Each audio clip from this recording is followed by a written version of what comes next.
Well, howdy there, Internet people. It's Bo again. So, tonight we're going to talk about life after this. Societal change. It's coming. Should come, anyway. Historically speaking, events like this trigger societal change. They trigger shifts. Given the current level of income inequality in this country, it's probably going to have something to do with that, because it's all being highlighted. The facade is just falling down around our ears like a cheap movie set. Most people who follow this channel view a radical idea as a good thing. They're looking for some egalitarian society. They may not know exactly what they're looking for, but they know that this system isn't what they want. It doesn't work. It doesn't work for everyone, and therefore it doesn't work. Because of that, a lot of theories are being floated. And I'm spending a lot of my day reading social media, watching the arguments. One of the counter arguments to one got me thinking. Got me actually to change my opinion. An argument against UBI got me to change my opinion. And it basically boiled down to, if everybody had their base needs met, well, then nobody would work at McDonald's. First, if you're willing to throw away a theory that might lead to an egalitarian society simply because you won't be able to get a Happy Meal, that's pretty cringy. Aside from that, it's flat out wrong. It's wrong. People work at McDonald's now. What is wrong with working at McDonald's?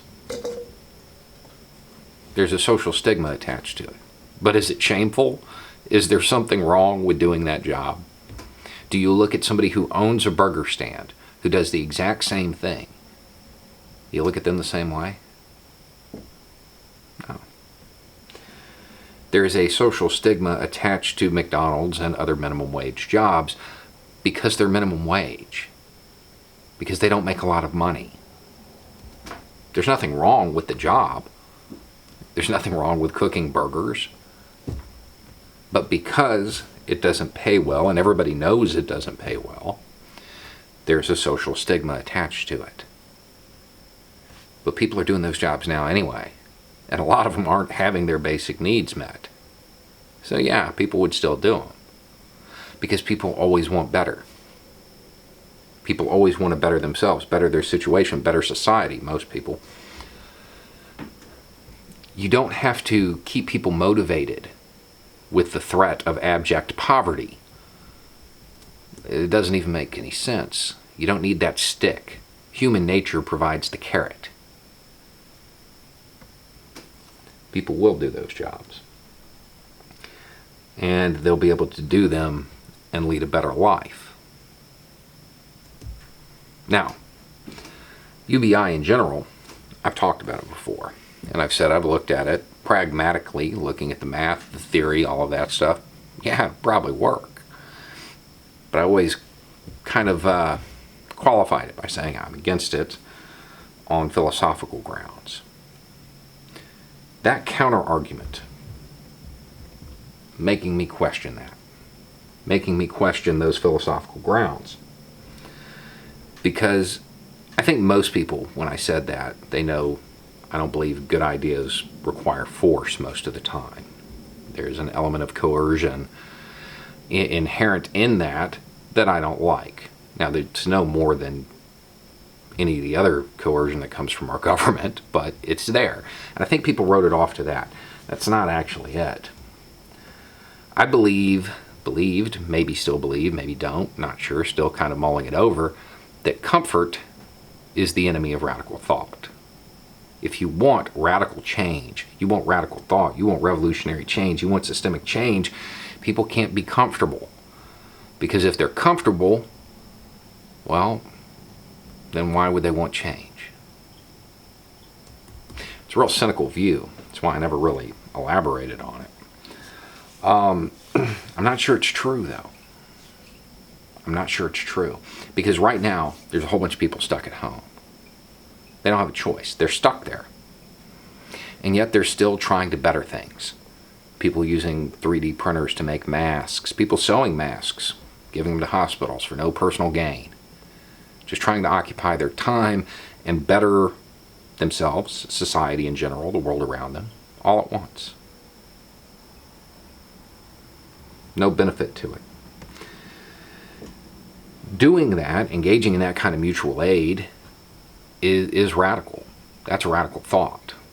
And these people, yeah, they're not super comfortable in the sense of they can go do whatever they want, but they're not uncomfortable. Not to the level I was picturing it needing to get at before things changed. Maybe free time, the ability to live life rather than just trying to survive, would encourage radical thought. Maybe if it happened here, it could be exported.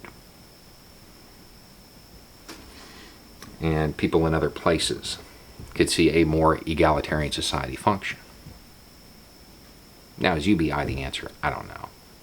But what I do know is that counter-argument made me realize that radical thought can occur in any situation. And the premise of people just sitting around doing nothing is patently false. I'll give you another example. I made a joke the other night on Twitter. And I realized that there are a whole lot more people following this channel that have done time than I would have imagined. I said, some of you couldn't do 30 days in the hole, and it shows. And there were a whole bunch of people that responded to that in various ways that let me know they had done time. Prison is a perfect example of what I'm talking about. It completely destroys the idea that if people's base needs are met, they won't do anything. Because in prison, food, water, shelter, clothing, albeit substandard, medical care, it's all there. It's all there. However, and those people who I'm assuming will be in the comment section, go ahead and tell everybody what your side hustle was. Everybody had one, right? Everybody did something. Could have just been stealing food from the mess hall, chow hall. Everybody had some side gig to better themselves, better their surroundings. Why? It certainly wasn't enough to put you on solid economic footing when you got out, unless you were doing something really stupid. It was just to make things a little bit better at the moment. Even in one of the most depressing environments in the world, human nature still drives for improvement. I would imagine that if it's going to happen in a depressing, hopeless environment like that, where nothing's really going to change, it would work where change is possible, if we allowed change to be possible. Look, I don't know if UBI is the answer. I still have some other qualms with it. What I do know is that going back to the status quo is not the answer. This system is broke. It's shown. It's clearly demonstrated. This system doesn't work. We need something else. Anyway, it's just a thought. Y'all have a good night.